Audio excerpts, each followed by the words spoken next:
So The Devil's Seed is a Canadian film that came out in 2012 and was written, edited, and directed by Greg A. Sager. Now this is a low-budget exorcism film, you could say. Definitely horror, and fairly cheesy in the realm of like teen horror sense.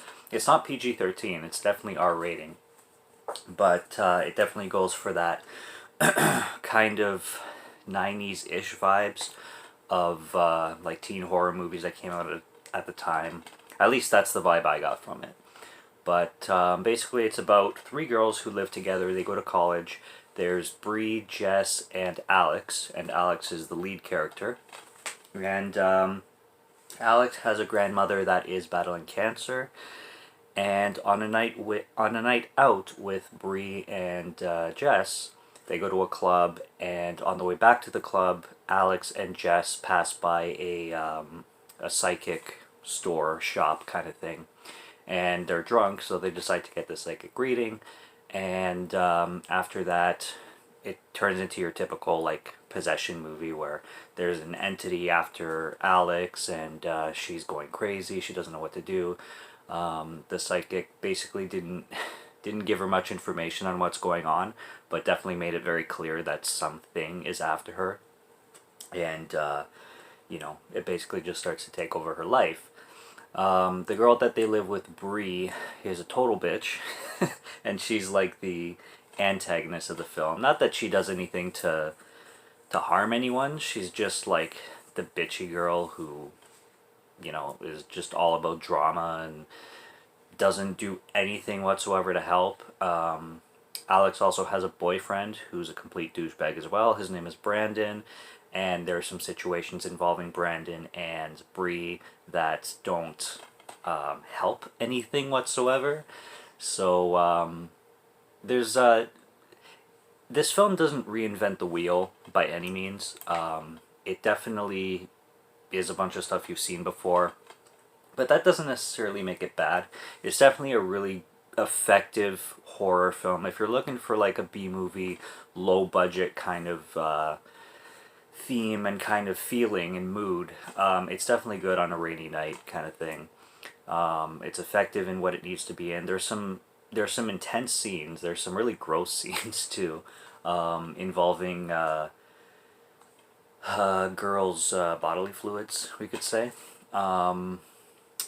The demon, or the demons, I think there's only one demon in it. He's pretty touchy-feely, so you get some entity vibes, like the Entity, the film, in this. And it's basically a lot of fun to be had for a B film, I would say.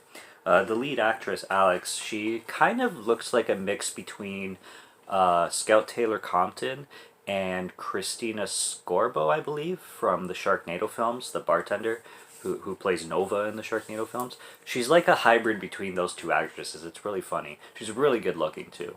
I wouldn't say like she's like an Oscar-winning actress or anything like that. Nobody in this film really is. Actually, a lot of the acting is pretty cheesy. That might come from the script a lot though too.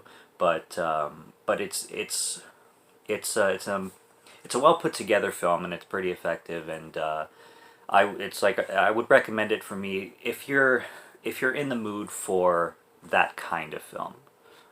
Is what I'm saying. Like it's one of those films that you more so have to be in the mood for to enjoy. But if you are, then it definitely delivers on some good stuff. It was also completely filmed in London, Ontario, which I find pretty cool, pretty close to home.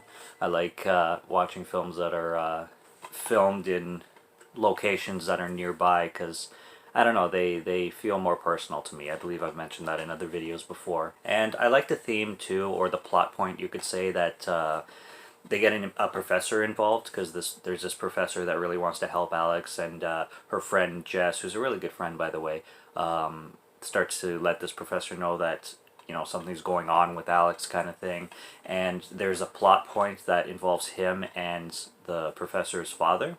And I like how they kind of add that to the end of the film, where that it makes sense, and it's really cool the way they do it, the way they make the plot go in that direction. So I really like that as well. So overall, I definitely say look out for The Devil's Seed. I found this really cheap. I pretty much bought it around the same time that I bought Farmhouse, the other film that I have a review up here as well. And I'd say both those films, Farmhouse and this, are really big hidden gems, I would say. Stuff that you don't come across very often, and stuff that, like I said, I liked Farmhouse better, but this one is fairly cool too. Like I said, it's nothing new, but it does do a good job on what it is, and it feels like a well done, low budget teen horror movie done well. So that's my final conclusion on Devil's Seed, and I say go check it out. So subscribe to Morgan Film Fan if you like to listen to my voice, or if you like my film reviews, and there will be more to come real soon, so stay tuned for that. And until next time, have a good one. Cheers.